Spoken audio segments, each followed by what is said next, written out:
This is our interview with Legions of Doom. We had a great chat with Karl and Ron, and we were very excited to pick their brains about the Doom scene and where this band has come from and where it's going.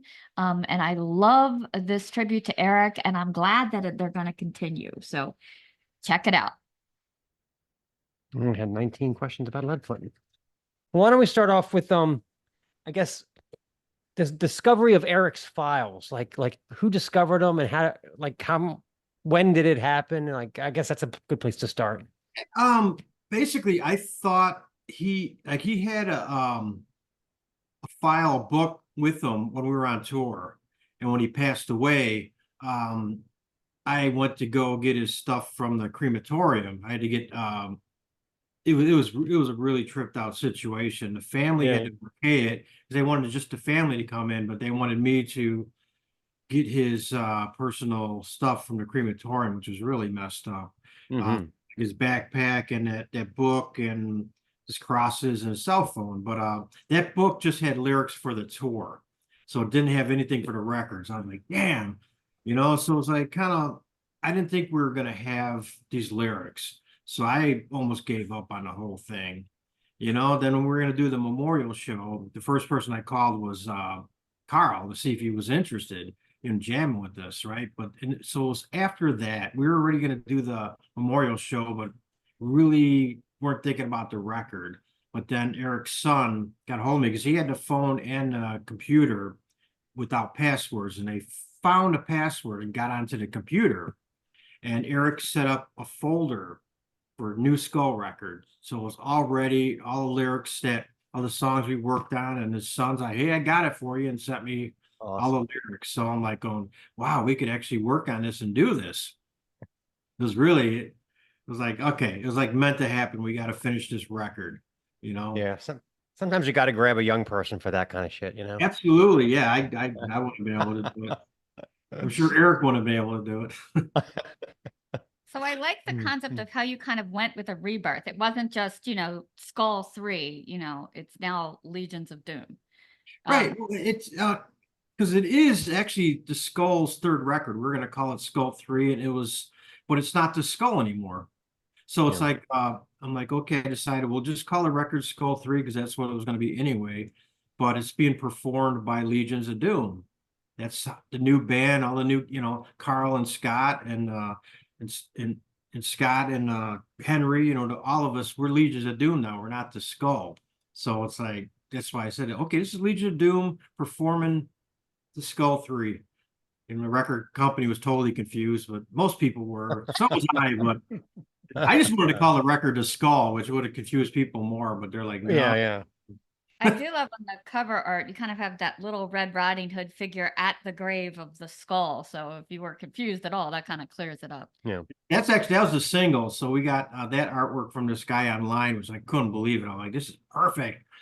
So yeah, that set the ball in motion for the single. Then with the record, it's the cover for the record is kind of self-explanatory as well. Yeah, that's next level, Deandra, man. It tells the story that what's inside the record is described, visually, the image. And Ron can speak more to that, how he came across that if you're interested. It's a pretty cool story. Yeah. Oh yeah. Yeah, we got David DeAndrea, world famous artist who did like Sleep, Ohm, and all them, does like posters, and I mean people line up and buy his stuff when to do concerts. Like Fly on Fire, it'll have like a DeAndrea poster and it's gone. And he met him at an art show and he's like, I'd love to work with you guys one day. And I saw a piece that he did and I'm like, God, this would be a great album cover. And I talked to him, he's like, it's already taken. Like, all right, can you do something like the same but different, Yeah, exactly. Like do something like this, and I explain them what's going on with the Skull. We're becoming Legions of Doom. Just do your thing and make something similar to the one that you had, but do it with what we have going on right now. And the first thing he sent me, I was like, it was perfect. It's done. I was like, he's amazing. So yeah, he actually did our logo as well. I don't know if Karl, you did that. He did our logo. Yeah, no, he's amazing. He's incredible. You'll see. Hey, You'll you see. look good tonight, Carl. What'd you do, man? I washed my hair. That's wonderful. I took a bath. There Or you go. shower. I mean, a shower. No, we just jammed all weekend. It was like we were all grubby and nasty. Oh And man. Yeah. you looking good. I'd go out with you. Yeah, Carl, when I first listened to the album, it always seemed like with Leadfoot and even with on Blind, you got a little bit of honk in your vocals usually, and a little bit of that Southern style. This Mhm. is more straight up doom. I was like, wow, was that was that unusual for you to sing that way or? No, I mean, no, I just kind of went for it. I think if you've heard the track Between Darkness and the Dawn, I think I kind of open actually with a pretty Southern Ronnie Van Zant kind of I'm gonna have to delivery. go back and re-listen to that because I was looking for that. Yeah. Yeah, and that's on there, but I don't think it was intentional. Just kind of where I was just doing whatever I thought fit in the moment, and would first and foremost do justice to Eric's really Yeah. meaningful, prescient words that seem to speak beyond the grave. And that's the really eerie thing, is that he seemed to kind of, and maybe this is just an interpretation, but I feel like there's this he's speaking to the future and almost from beyond the grave with the words. And I know it sounds Yeah. hokey, but if you actually, when you get a chance to really listen and read the words, it's there's some amazing stuff going on there. And I'm just blown away that I even get to do this. And Yeah. I was trying my best from a vocal melodic perspective, delivery perspective, like you're saying, just to kind of take each set of lyrics and then apply it the best I could in the moment to some killer songs that the guys had written. And that's just kind of what happened, And I'm just belting it out for better for worse. Yeah, no, it sounds great. It sounds great. Yeah, we had no melodies. Like Eric, we had one song with melody that he had on tape, and it ended up he changed the words, so the new words that he left didn't fit that melody. So we just had the words. So with Scotty and Karl, it's like you guys come up with your own melodies to to these songs. So it's all these guys. They interpret Eric's lyrics wonderfully. I mean, the melodies and delivery and everything. That's all Scotty and Karl, man. These guys, I'm happy and lucky these guys were.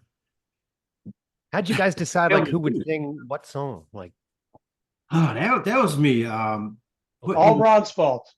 It's what was it? Hope and Despair. Yeah, that's what yeah. Like Karl's hope and Scotty's despair. I mean, okay, I like it. It don't fit all of them because like one of the songs that Scotty does is if there's hope in every song. That's just how Eric is, how he wrote. He wrote about the despair in the world, but he always made sure that there was hope. So I don't know, it seemed, knowing these two guys for so long, it just seemed natural. I'm like, okay, this is a Karl song and this is a Scott song. And it just I only had one song I wasn't sure of, but I was on a fence with, but it was pretty easy picking for me. I knew exactly that these guys, which ones would do the right for the one songs, Yeah, as I was listening to it the first time, I was thinking, are we going to get to a Coverdale Hughes kind of duking it out situation here with these two, but it didn't happen, Thankfully, I wasn't Coverdale to his Hughes, because that's always like watching that live stuff, like what is California Jam or what is it, where Hughes is like 2 octaves higher than Coverdale. Yeah, I know. And Coverdale just looks so forlorn, I mean, can you imagine those sessions where it's like, no, I'm the singer. No, I'm the singer. No, I'm the singer. I mean, you're the bass player, but the bass player is a better singer than you. Right. Yeah, exactly. Yeah. Yeah, he's a better. And he had better pants. So, Yeah, exactly. That's awesome. He's still a better singer. Yeah. Oh my God, yeah. Glenn Hughes. I don't know what his. And you know what? He did the most drugs. And he's the one that lived. That's the part I don't get over. He did truckloads of cocaine, Drugs are good, kids. Drugs are good. This has been a public service announcement from Legions of Doom. More drugs. And Richard Simmons dead. There you go. All right. See, there's your evidence. Yep. Yeah. Case in point. So I was kind of interested how you went about choosing the side B for the single, the deep purple cover, Into the Fire. Did you throw a lot of things around, or did you just know that's what you wanted to do? That was easy. Here, Carl, I'll give you the history on that one. Well, a while back, was it 2009 or something like that? You came out to North Carolina we had this loose intention, I guess, of jamming with Reed Mullen, who Nice. Corrosion of Yeah. Conformity, Reed Mullen. That I've done a couple things with him, doing like the COC blind stuff on and off. But Ron came out, and we were just going to see if we could start something with him, and create something with him. And in that process, we grabbed a couple of the guys from Leadfoot.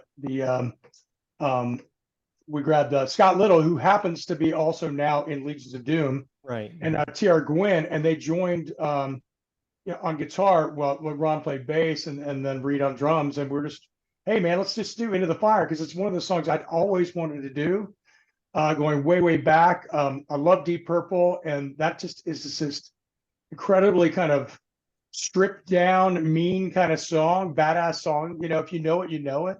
It makes sense. I always loved it, and we did it. I think we did a really cool version of it that actually there's a recording of somewhere. I'll have to dig that up. And then years later, when we were jamming, doing the Skull and the Legions thing, it's just like, hey, how about we throw this in there? We just, for old time's sake. And it came back, and it was just a natural choice. It didn't take much to get there. And we just said, hey, why not? Let's do it again, Yeah. Yeah, it's Because really. I You originally can't go wanted to wrong with do that just in the rock record, Yeah. Oh the my single. God. I wanted to do Carl on one side and Scott on the other. I wanted to do each song. We weren't going to do two singles, just going to do one single. And the label's like, no, we want you to put something on the 7-inch that isn't on the record.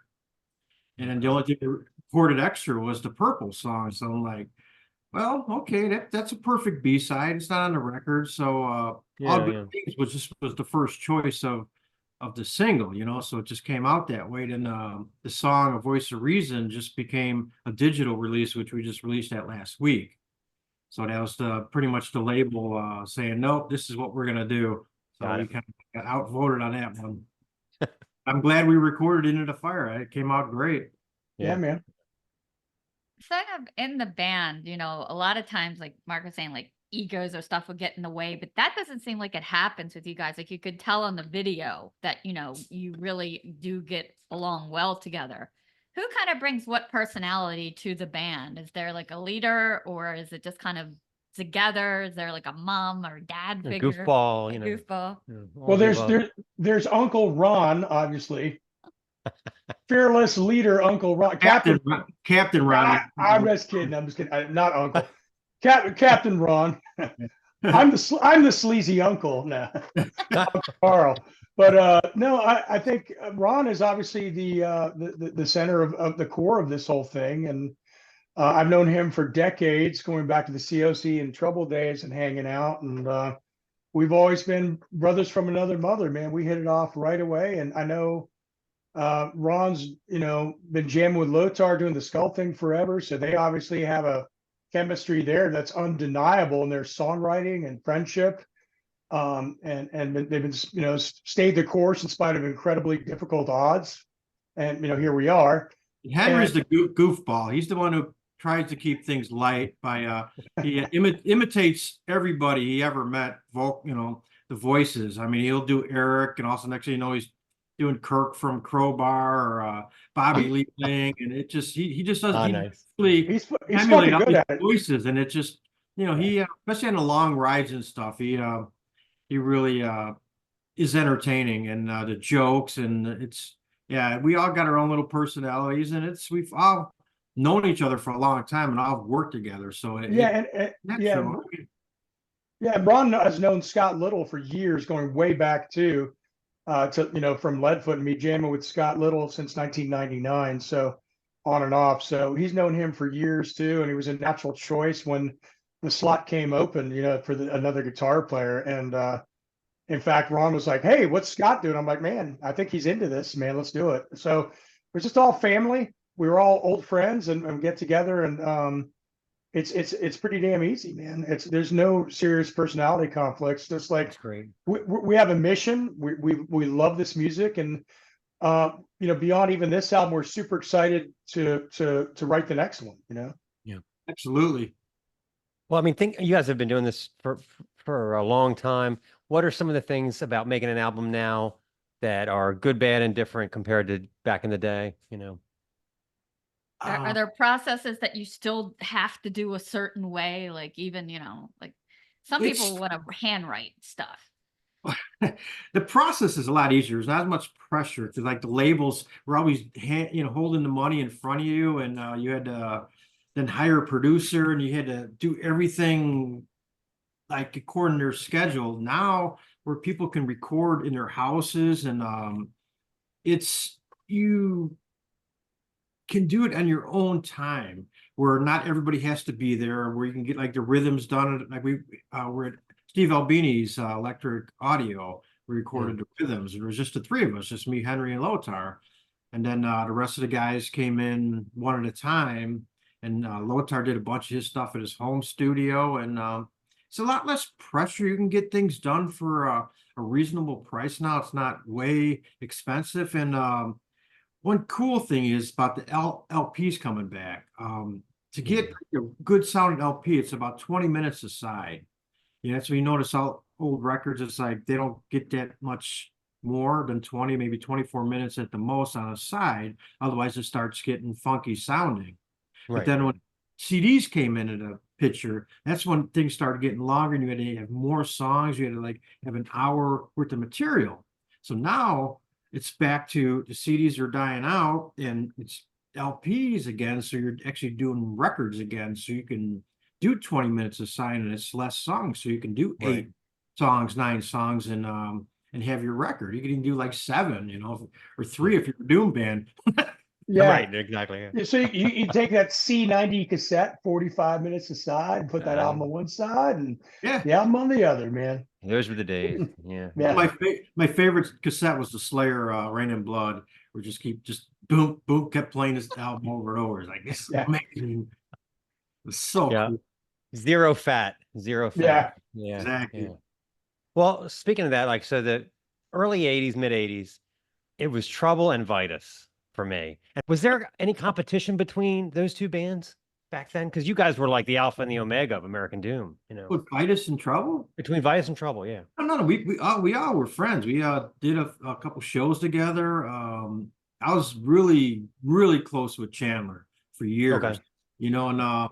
And it's funny because when he retired, he's like, I'm not going to play anymore. He just gave up because Vitus never really got to where it should have. Yeah. Then and he's like, dude, we're sitting together one time. I was visiting him, drinking. He's like, man, I all I want to do is play like some festivals like you guys did, like Trouble did, So I'm like, I'm gonna get this guy out of retirement. So that's when we put together the Bree Incorporated band we did. So I get him out of retirement, where he wasn't gonna play guitar. So I just want to sing punk rock. I'm like, ugh. So I tricked him in and says, well, I need help writing these songs. So I'm not that familiar with punk rock. Can you send me some riffs on guitar, and I'll make them into songs? And then he started playing guitar again. And so I got him. So after we did Debris, pretty much Henry ended up being in Debris at the end. So then all of a sudden Dave's playing and doing shows again. And all of a sudden this resurgence of Vitus came about. And I talked him into doing a reunion. Actually, I helped put it together. And then they just took off. It was amazing. So he got to play all the festivals and do everything he always wanted to do, But no, it was never a competition, because they were more like they were slow punk, and we were just kind of just doomy metal. None of us used the word doom because we didn't know what it was. We just played rock and roll, heavy rock. But yeah, that was always we're always good. We're always good with each other. It's never an issue. Yeah. No competition. That's cool. Yeah. Well, we knew we were better, so. See, I was waiting for that. Yeah. Just I tell you what, like, honestly, the first time I heard Ride the Lightning and I heard For Whom the Bell Tolls, I was like, they're ripping off Trouble right there. Fuck these guys. They listen, I swear I thought that when I heard it. Cliff And then I loved, saw Hetfield in a trouble shirt, and I'm like, there it is. and There it is. Cliff loved us, and they liked us, and yeah, they were fans, and they were heavily influenced by us. Put it that Hey, way. they were heavily influenced by Hetfield trouble. still wears Absolutely. Hetfield still has a trouble patch on his one of his Mhm. watches that he wears, which is really Yeah. cool. It's nice. I haven't talked to them guys in years, but it's still cool that they remember. Yeah. Yeah. That's awesome. So I know I had a couple track questions about this album, Between Darkness and Dawn. I love the bluesy bass line that you put down in that. Really, really wild. And I love how it fades in because it's almost reminiscent of a sunset. And then I got to thinking, do you still have that BC Rich Mockingbird bass for that? Yeah, that's my baby. I've had that thing since Ah, yeah. Halloween 1980 is when I got that. Nice. But I couldn't play it on that first half because of we're tuned really low in the E string. So I used Lothar had a ukulele bass. Okay. You know, and I actually wrote that whole first half on acoustic. I used to I had a cat tree in my dining room where every morning I'd come down and you know and write a guitar. You know, I'd wake up and the first day I play guitar, and he'd jump up on the tower and kind of look at me, and I could tell if it was something he liked or something he didn't like. And he would let me know. He's a good judge of rock riffs. There's like Good. different riffs and songs that oh, you got a critter right there. Oh, that's a dog, right? Yeah, this is our dog. Yeah, he's Yeah, usually I here. three of the riffs I did writing for my cat end up on our last Skull record, and I wrote that whole first half. I'd play that to him every morning, and he loved it. And I played on acoustic, just you know. And I'm like going, how am I gonna recreate that because it never sounded good on bass. And then when Lothar got this ukulele bass, I played it on that. I'm like, that's it. Oh my God. Oh, You that's know, cool. so that's why it just kind of it's one of the things I just played for a while. And the Lothar, it was supposed to be on the last Skull record, but we never finished it. Then Lothar came up with this crazy second half, which was a different song. I'm like, this would be the good second half. He's like, that don't fit. I'm like, yeah, it'll work. We can do it. We got together at my kitchen table here and put it together, and it worked out, man. That song is awesome. It really is a cool tune the way it came out. And Yeah. Karl knocked it out of the park. My goodness. Big time. The kid's What pretty kind of good. cats do you have that likes riffs? We have 3 and they don't really seem. Certain cats, they like every other cat I had would run away whenever they heard acoustic guitar, but this one Yeah. just he dug it. He's like, what do you got? What do you got for me He's today? got good taste. Yeah.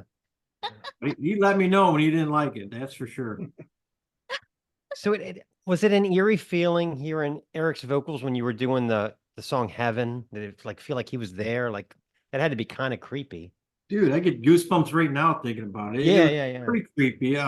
We did kind of like what the Beatles did, where they had that John Lennon song where he played piano, and they Mhm. separated the vocals from the piano. So we had to do that because Eric he recorded with one mic, singing and playing an acoustic guitar, and the guitar was kind of funky. So we're able to separate it and just and kind of fix his vocals and actually put it to a click track. So Lothar rewrote the music to fit the vocals and come up with the middle section.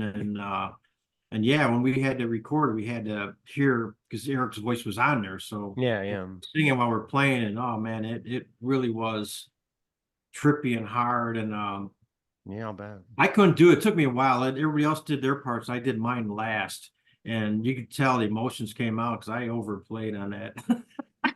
I played a lot of afterwards. I'm like going like Sanford, the engineer, is just looking at me. I'm like, is that okay? And I play too much? He's like, dude, it sounds killer. I'm like, I kind of overplayed it. Just kind of came out. Oh, that's You funny. know, so it's the emotion carried me, and I'm like, that's what you hear. That's raw emotion right there. Oh, yeah. Like, hang on, Mike. Here's the other one. Oh, come here, girl. Oh, Jesus. Oh, it's a ginger. That's Oh my- Stinkerbell right there, It's a stinker bell, yeah. Wow. or She's Stinky Bee. huge. She's a big It's actually a chunk. girl. It's like an orange. Most orange ones are not female, Hey, Stinky Yeah. Bee. and plus she has no tail, so it's But she hates my guitar playing. Right? Did you see Karl? Did you see Karl? We'll wave to Karl. It's your She- boyfriend. Yeah. We're like this, man. He's awesome. Oh, We have an orange one who's really, really bad. He thinks he rules the house and all the other cats and the dog, and Yeah, he just walks around like a bruiser. yeah, they do that. They yeah. We were just last night. We were watching the video for All Good Things. It turned out great. Yeah. How was filming of the video? Did you guys have as much fun as it seems like you had? I mean, absolutely, because the bass player from November's Doom, he was actually the one who filmed it, and then we filmed at the engineer who mixed our records. We at his place, his studio, and I decided to have a party. It was St. Patty's Day, so we invited a bunch of people, corned beef, beer, and just had a blast and had a party where that's it wasn't, we'd film first, but then we kind of just brought the people in, just had a good time. That's why it's you can see we're having a blast. It was a really good day. And then a couple of days later, we played with Candlemass in Chicago. No, We filmed the live stuff at that show. I've gotten over my Friends for dislike like- for them, by the way. Sorry? Just like I was all Pentagram, and then it was you guys, and it was Vitus. So then when I heard Candlemass, I just didn't know what slot to put him in because I had already heard the I don't best of the care. best I of the don't care. best. You know? From God's honest truth, I don't. Well, I don't- mean, like that. I'm it was friends with. I'm too- good friends with them. I'm good friends Yeah, with a lot of bands I don't like, but it's Yeah. It was I- Pentagram was great because Pentagram, there was always that danger. Is Bobby going to show up or not? Like Right. we're all here. Is he going to come or not? That was the thing. I loved Yeah. early Pentagram. There's some good stuff. So great. I heard a lot of the new record right now because Henry, our drummer, put together a new version of Pentagram with Bobby, and he got the two guys from Moss Generator, and we heard like at least 3/4 of the record already. It's pretty interesting. Yeah, he's still got the voice. It's Yeah. Oh yeah. yeah, The personality, man. That dude's a yeah. rock and roller. yeah. Totally. I really like that Epic Hallow by all means. You really bring it at the end with that huge instrumental feel. Now, did that happen kind of organically, or did you plan it to be that big? We didn't have an ending. That was the last song that we actually wrote. Lothar and I wrote and presented it to Eric, and he's like, "Yeah, I got to finish my solo record. I'll work on that when we get back," which he never did. But that one, because we're placing the songs on the record in order, and we knew that one was going to come after Heaven. So I'm like, kind of go to Lothar. I says, I'd really like to have like a Funeral Doom ending.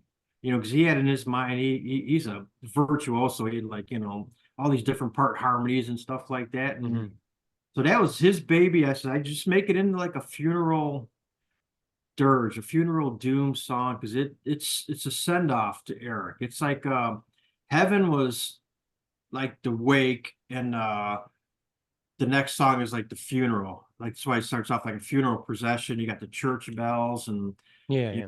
as we're going, it just popped in my head like I gotta get an organ here. It's like when I'm mixing it. So I got That's great. Lotar's friend to play the organ. Then it's like the bells came, and it's most of the stuff was layered by Lothar, where I had no idea what I was gonna play. So I had to figure that out. And the same thing with Henry. He's like, what do I do on drums?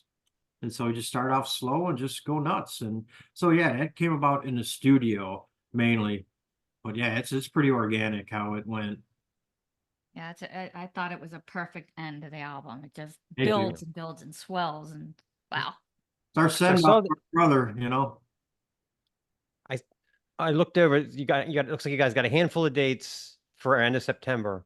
Is it kind of a wait and see how it goes, and then you're going to do more, or is it like how much touring are you guys planning on doing? It was hard, like because booking shows, promoters ever since the pandemic, they're like really tight with guarantees with money, and they're going, well, you guys don't have a record. I'm like, we got like 20 records between all of us, like you don't have a new record, so they're lowballs. I'm like, okay. it's like a double-edged sword. It's like our record's coming out that week, we need shows, but you don't have a record. So it's like we decided just to do a couple shows, and Desert Fest was the day our record's coming out, so it worked out perfect with that. And our booking agent actually was booking 2 of the tours, like Dozier, he booked that tour, and Bieselbong, I think, and we needed to play in certain cities, so we just joined with them. So we're playing with Dozier in Boston and playing with Beelzebub in Raleigh.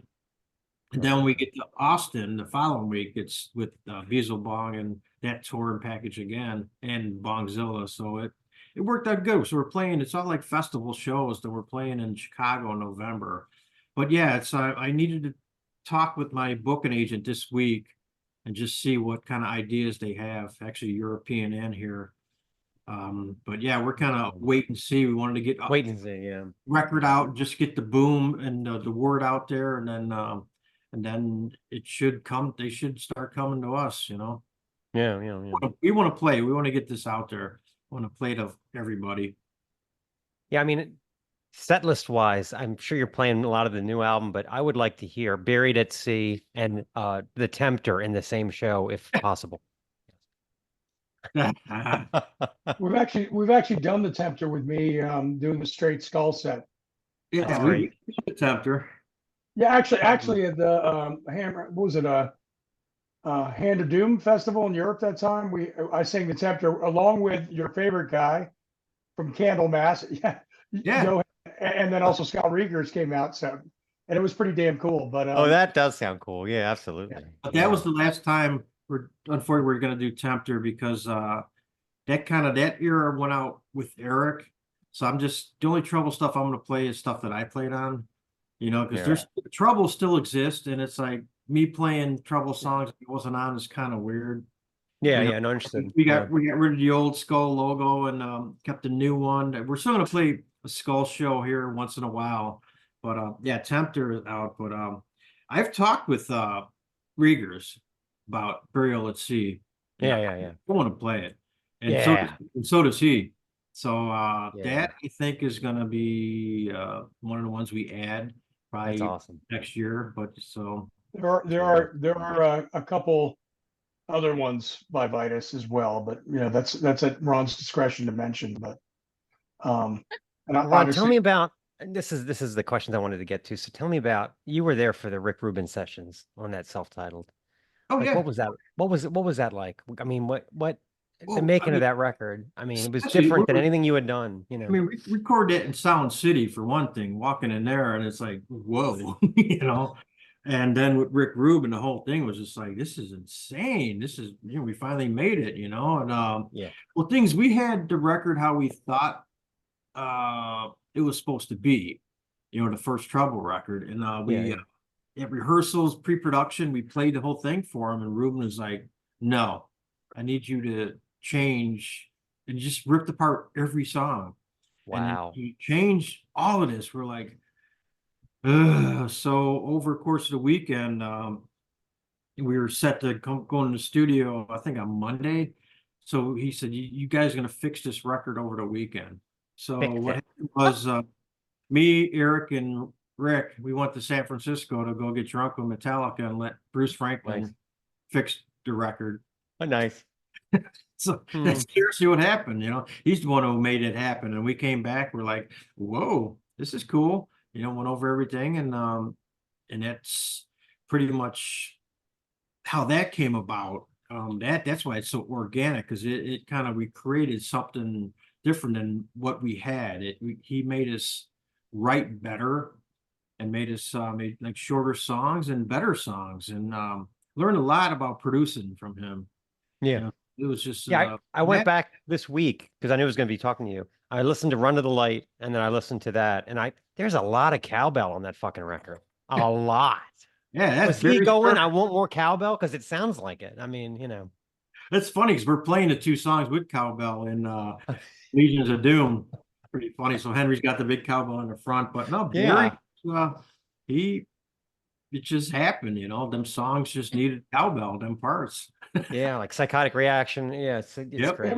Every fucking song needs cowbell, man. Every song needs cowbell. And another thing that I guess from this Rubin sessions that must have happened, the Misery Shows Part 2, I've never heard a song that goes Floyd, total Floyd, and then total Sabbath, back and forth like that. Like, how in the hell was that Rubin pushing you, or like how did you guys pull that off? I mean, that one was just Yeah, it was mainly Bruce Franklin. Okay. And we extended the middle to make it more floaty and weirder. Yeah, yeah, yeah. It was he wanted that one very atmospheric, and we Yeah. did it, we followed directions, and he's a pretty good producer. He's Yeah. done pretty good. I've heard, Good yeah, for he's okay, himself. right? He's all right. Right. So yeah, he taught us a lot, about writing and stuff. But like I said, Yeah. Bruce Franklin was a catalyst on that whole record. And then Memory's Garden is another great one. That one's swings back and forth between like Revolver Beatles and fucking Sabbath. It's just, I mean, you guys were so in the zone at that period. It was amazing. Yeah. We're trying to write a little more rock and roll. It's like they're pushing us to be more like the Cult or Bad Company, a little more rock and roll than Doom. Yeah, yeah. And that was the influence. That's what the writing changed for that. Yeah, I Yeah. forgot about Memory's Garden, man. I like to What a play. great song. I could hear Such a great Karl song. sing that, man. That would be great. Yeah. Yes. Yes, that would be great. You got to, you know, get some substances going and get the sitar out, all that stuff. Yeah. So no. No problem getting substances going. No. Yeah, What?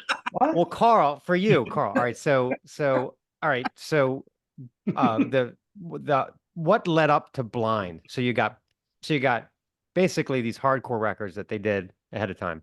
And then Blind comes out. And I remember I was like, this is not the same band. What the hell is this? I mean, I loved it. Were you playing stuff from the early records on the Blind tour? Like, how did it, like, Yes. what happened there? So, So you were okay. playing like Animosity stuff and the Blind stuff together? Wow.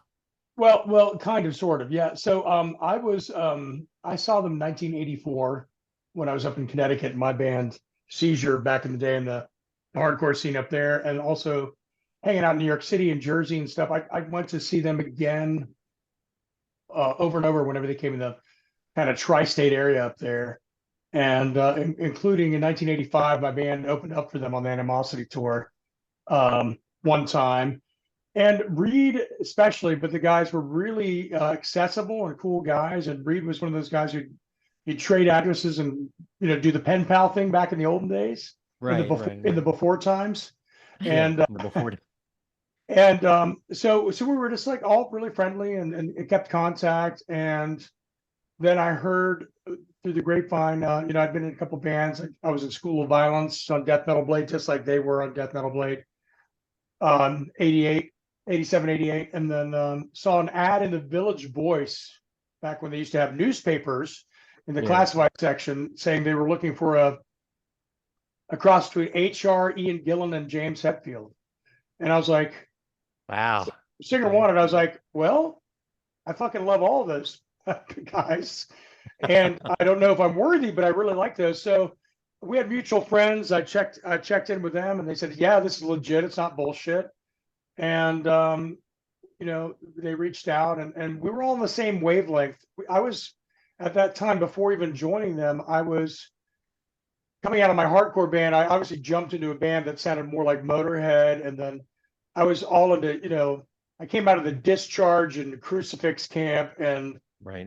was obviously embracing Motorhead and early Metallica and Slayer and Venom. And so there was this whole swirl of wanting the raw energy of the punk rock hardcore thing, but the insane power, of the hard rock metal thing. And we were trying to find a combination of that. And we were a little bit all over the place. And you can hear that on Blind. It's an experiment. It's a fusion record where they were on the same wavelength. That's why I got the gig. We spoke the same language, and the way I got the gig was they had sent me a demo version of Buried, and I listened to that over and over again, and actually dreamt the lyrics and woke up and wrote it about some bad shit I was going through, had it written, showed up the audition, and pulled that out of my back pocket, and they're like, well, fucking goddamn, so, not to toot my horn, but I'm tooting my horn. So it worked out. And so that was one that we did from the onset. But at the same time, I was singing Technocracy songs, Animosity songs, and even some Eye for an Eye songs. That's so cool. God, I wish I'd been around for those shows.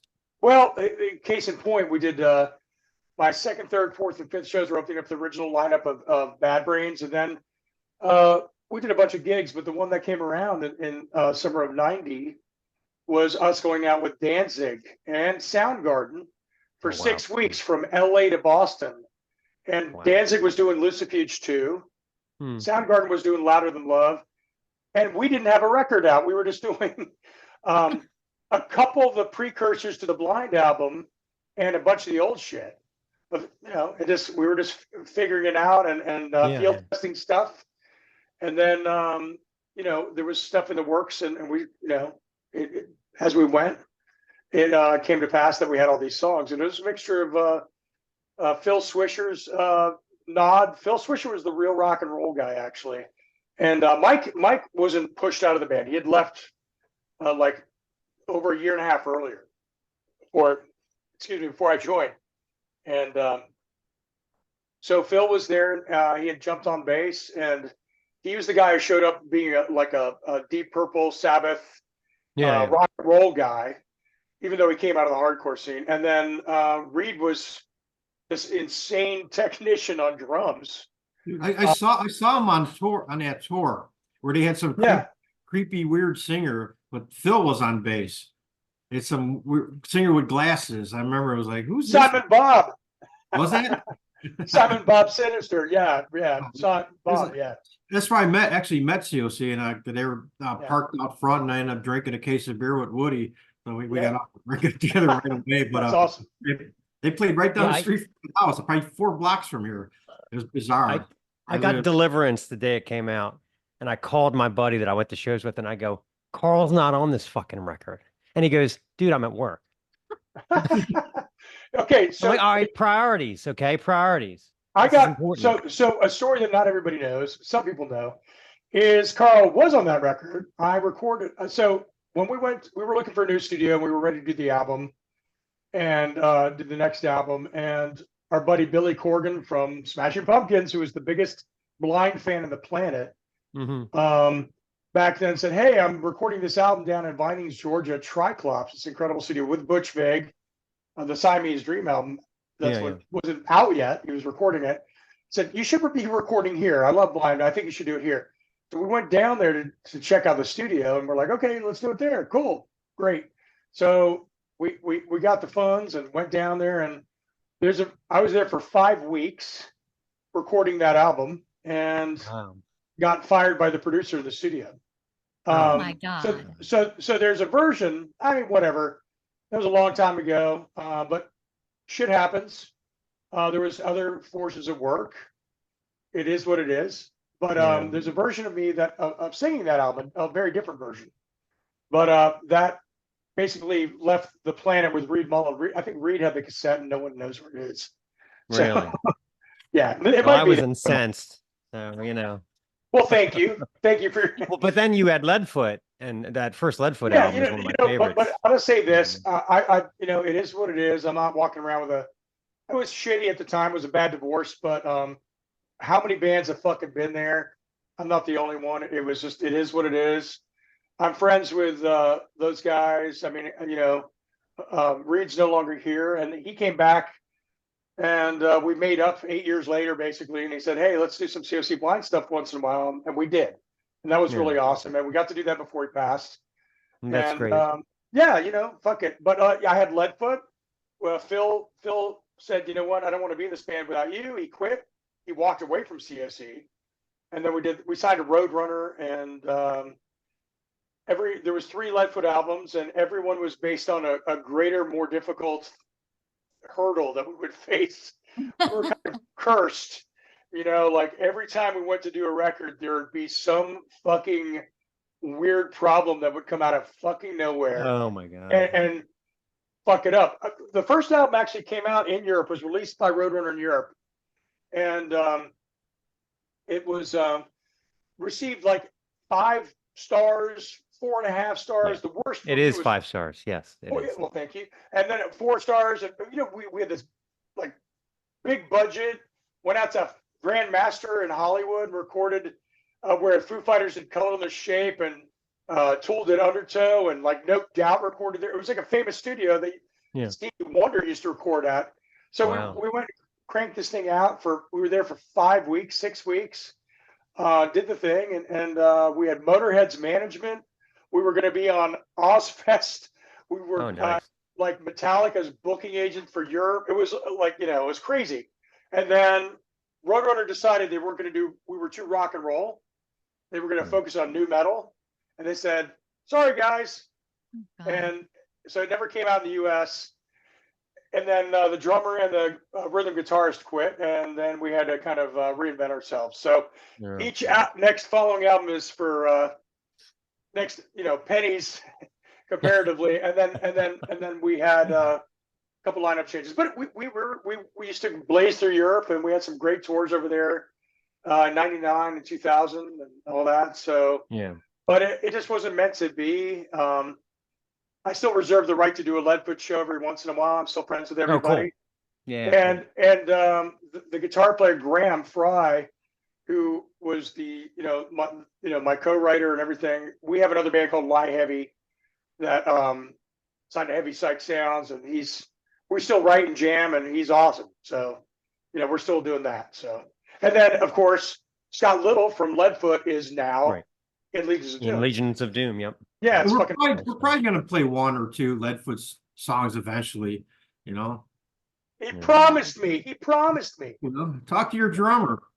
Yeah. He's busy doing other things. Yeah. That guy. That guy. That guy. I read this, I think in Classic Rock Magazine, I read that the whole reason why Ozfest happened was because Ozzy tried to get on Lollapalooza and they said he was too old. And so Sharon was like, fuck you, we'll do our own thing. So the whole reason why Ozfest even happened was out of revenge, I think everything She's very Osborne. That's the way they are. Yeah. I think the Osbournes, I think at least Sharon's, no offense, Sharon, don't kill me. No, Don't have me murdered. we're all in the afraid of her. streets. Yes, I'm sorry. I'm not going to say what I was going to say. Never mind. That's Hillary, not Ozzy. Yeah. Okay. Yeah, and then I read also in Classic Rock they were talking about when Iommi had, I thought like the Eternal Idol and Tear, I thought they were really good records, right?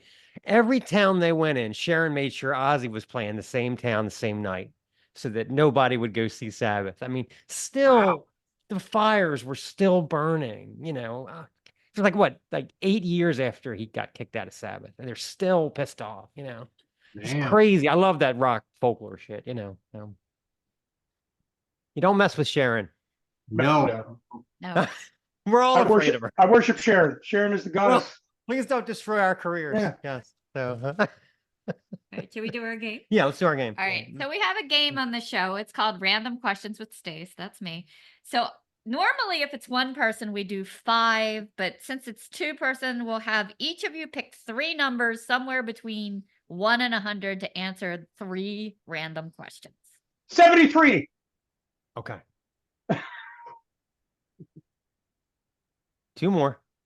Oh. 69. Oh. That's a popular one. Yeah. Yeah.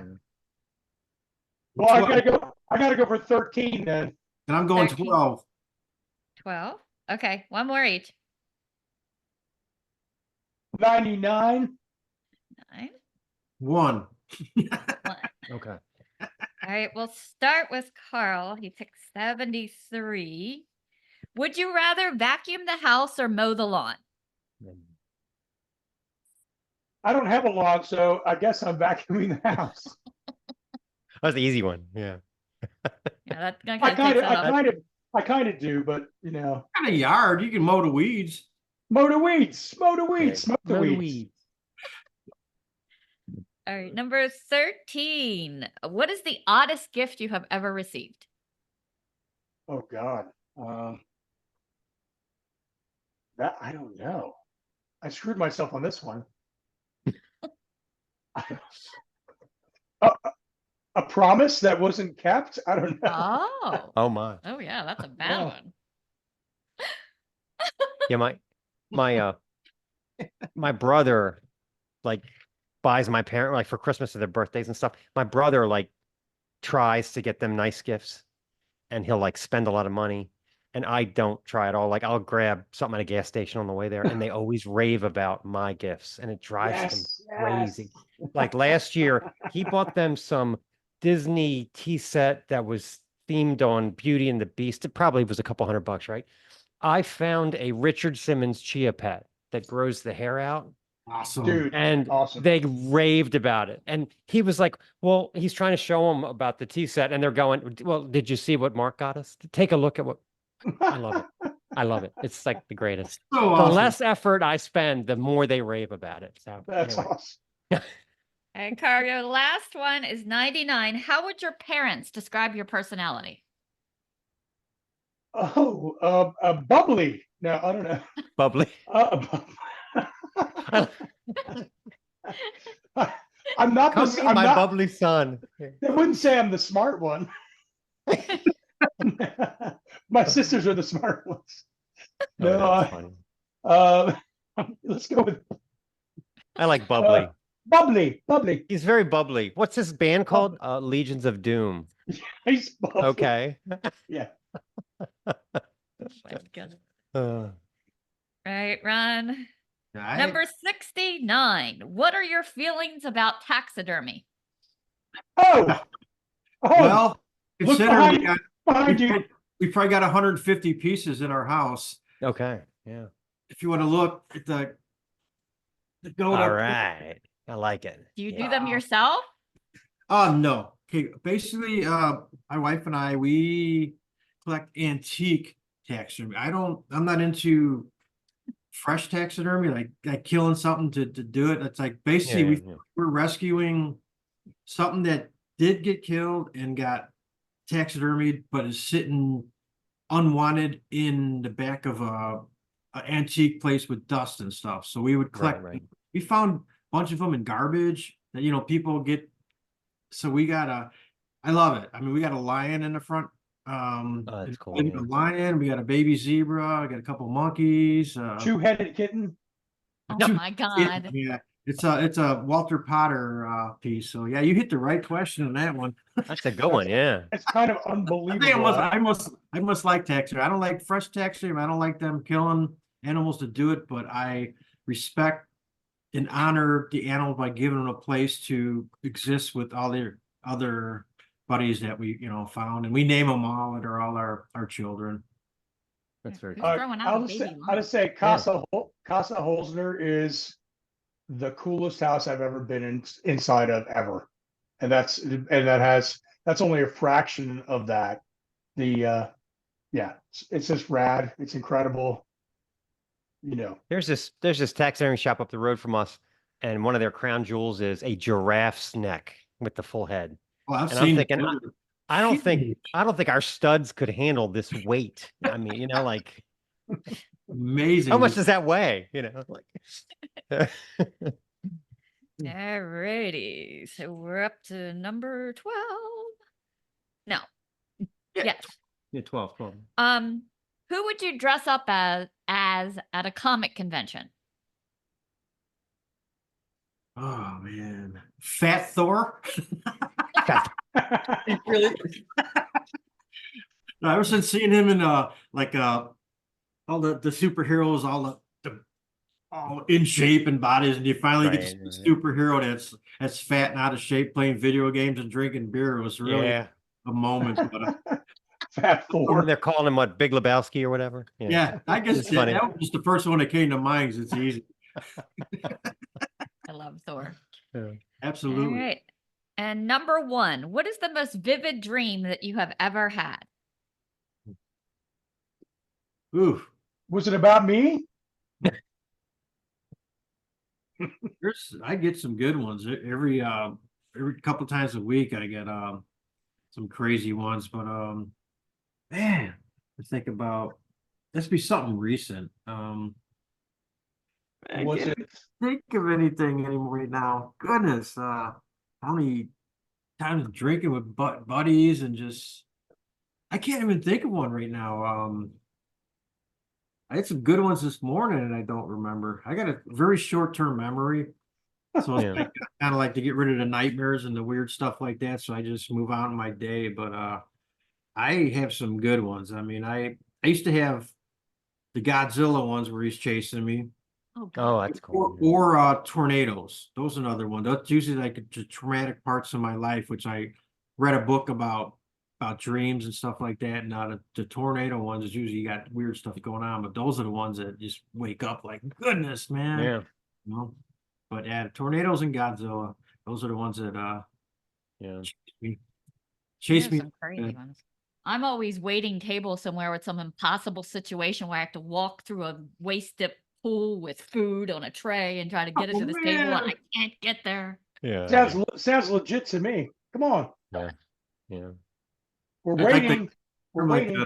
the Nightmare on Elm Street where he's running up the stairs where it turned into like mush. It was like, oh man, it was Oh, such yeah. a great movie. That was a great dream movie. Oh, God. And then Dokken took over. Oh yeah. Oh yeah. Ugh. It became a real nightmare then. But I saw that Monsters of Rock that year was it like 87? oh And yeah. it was like Kingdom Come, nobody paid attention. Metallica came out and like blew everybody away. And then Dokken had to follow that.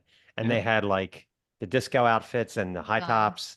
And I remember going, let's walk around and try to find some chicks. Like, I'm not watching this shit. And I think everyone else had the same feeling. And that was, I think, the death of Dokken, That's what that they had to everybody follow Metallica in 87. went to the beer booth and hung out. And, oh yeah, I went out to about 4 of them shows. Yeah, Like, yeah. the Scorpions were great. They were really good. Yeah, they were really good. And then Van Halen, oh my God. So first tour with Sammy Hagar, they're Yep. playing just the new stuff. And then they start playing covers. And I'm like, fuck off. You've got like 7 great records. You're not going to play anything. We left. I was like, I'm out of here. Forget I was it. the same way. I got pissed at the end. Everybody I was so pissed. the Yeah. old shit at the end, and they didn't. It was a bummer. So we're not going to do anything from Roth. That's great. Right. Yeah, that was Anyway, uncool. that was terrible. Anyway, but Well, hopefully you guys catch you out here. We have a festival in Maryland. It's called Maryland Doom Fest. In fact, we went this year. Yeah. Pretty we'd good. love to have you guys there. Yeah, Yeah. it's like a Sirathon Gall closed it out this Yeah. year. Yeah. Maryland Death Fest or Maryland Doom Fest? Doom Fest. It's much smaller. But Yeah, it's much smaller than the Death Fest. Yeah. Yeah. Well, Played it 3 times. Oh, cool. All right. and like have you Carl played it twice, and twice? Yeah. I'm sure I'll be getting a call from JB because That's great. we're probably up for next year, and it's just I just got to give him a call and say, dude, we feel like playing, and Oh, that'd be great. Yeah. I love it. I mean, it's a family. I know so many people there. It's like, I'm still shook, from Dale, losing Dale, and I mean, Sherman. I was close with him too, so it's like both them guys. It's just like I can't imagine being there without them too. So that's like just a bummer for that whole area. Yeah. But I mean, it's DC. We always call it the Doom Capital. So since the old days, so we always want to play it. So I know that if JB wants us, we'll be there next year.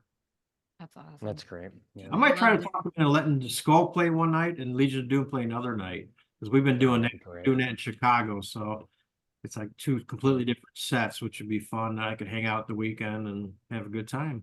That'd be Yeah. rad. Yeah. You can do the dope Static X thing, on either side. Yeah. There you go.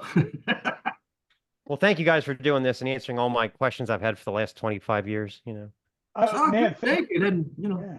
go ahead, Carl. You first. No. I was just gonna say thank you very much. This was awesome. This made my night. This is the Snaggletooth Rock and Roll Podcast.